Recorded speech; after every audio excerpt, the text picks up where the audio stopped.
अस्सलाम वालेकुम वरहमतुल्लाहि वबरकातुहू। औज़ुबिल्लाहि बिस्मिल्लाहिर्रहमानिर्रहीम। प्यारे बच्चों, आज हमें पढ़ना है उन्वान काबली वाला, इसका दूसरा हिस्सा, पेज नंबर 109।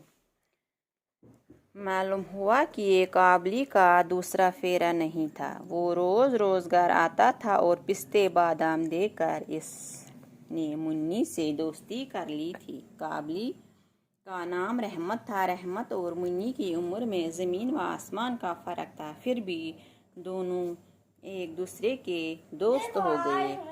उन दोनों में खुशबंदी की बातें होती थी। काबली वाला कहता था, मुन्नी ससुराल जाओगी? मुन्नी नहीं जानती थी कि ससुराल किससे कहते हैं, लेकिन भला वो चुप रहने वाली कहाँ थी। वो उल्टा काबली से पूछती थी, तुम ससुराल जाओगे?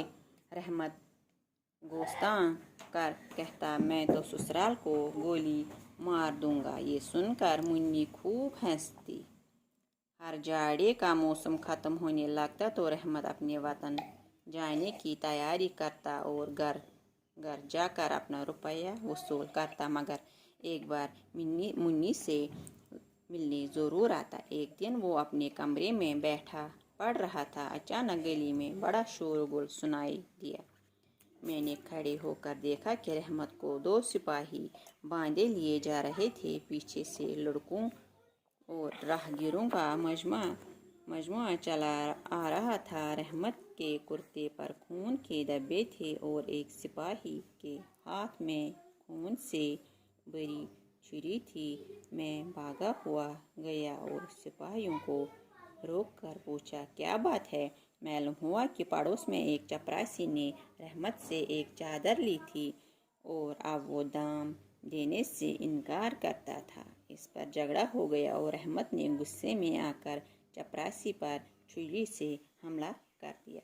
रहमत इस बेईमान चपरासी को सैकड़ों गालियाँ दे रहा था। इस बीच में काबली वाले पुकारती हुई मुन्नी भी वहाँ आ गई। रहमत का चेहरा दम भर के लिए खुशी से खुल उठा। मुन्नी ने आते ही इससे पूछा, तुम ससुराल जाओगे? रहमत ने हंसकर कहा, हाँ, मैं वहीं जा रहा हूँ। इसने देखा कि इस जवाब से मुन्नी को हंसी आ गई। तब इसने गुस्सा दिखाकर कहा, मैं ससुर को मारता ज़रूर, लेकिन क्या करूँ, मेरे हाथ बंधे हुए हैं। कुछ दिनों के बाद इस जुर्म में रहमत को 7 साल की सज़ा हो गई। इस वाक़े के बाद कई साल गुजर गए। मुन्नी काबली वाले को भूल गई। मुन्नी बड़ी हो गई और फिर इसकी शादी भी तय हुई। आखिरकार शादी की तारीख आ पहुंची। मेहमानों से घर भरा हुआ था। मैं अपने कमरे में बैठा कुछ काम कर रहा था।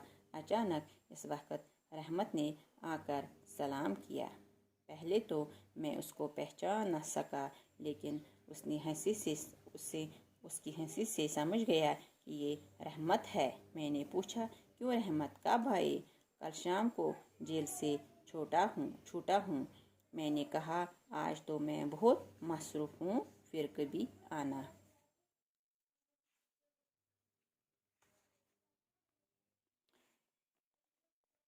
मालूम हुआ ये जो था ये काबली वाला, इसने हंसते हंसते ये मुन्नी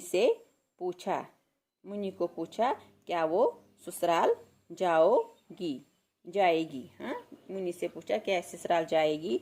रहमत हंसते हंसते कहता था, मगर ये जो मुन्नी थी वो ससुराल का मतलब नहीं समझती थी। वो उल्टा रहमत से पूछती कि क्या तुम ससुराल जाओगे? रहमत हंसते हंसते कहता कि मैं ससुर को गुस्सा मार दूंगा। ये सुनकर मुन्नी हंस देती। एक दिन मैंने घर से बाहर गली में शोर सुना। मैंने जाकर पूछा कि रहमत को 2 सिपाही पकड़कर ले जा रहे थे। उसके कपड़े पर खून के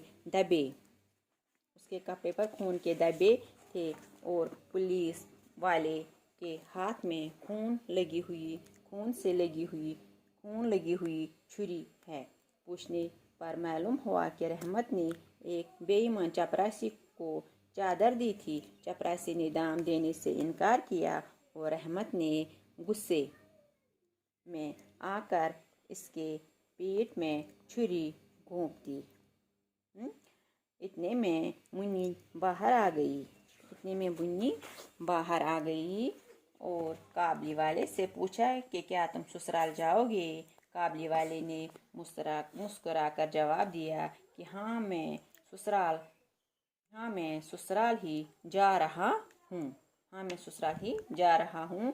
اگر میرے ہاتھ بندھے نہ ہوئے ہوتے تو میں سسر کو غوصہ مارتا۔ یہ سن کر منی ہنسنے لگی۔ چند دن بعد معلوم ہوا کہ رحمت کو 7 سال کی قید ہو گئی ہے۔ کچھ عرصہ گزر گیا، منی قابلی والے کو بھول گئی۔ منی اب جوان ہو گئی اور اس کی شادی طے ہو گئی۔ شادی کی تاریخ آ پہنچی۔ گھر مہمانوں سے بھرا ہوا تھا کہ رحمت اندر آیا اور سلام کی۔ میں نے پوچھا کہ تم کب آئے؟ رحمت نے کہا کہ کل ہی شام کو جیل سے رہا ہو گیا ہے۔ میں نے اس سے کہا کہ آج گھر میں بہت کام ہے، اس لیے وہ کسی اور دن آئے۔ شکریہ۔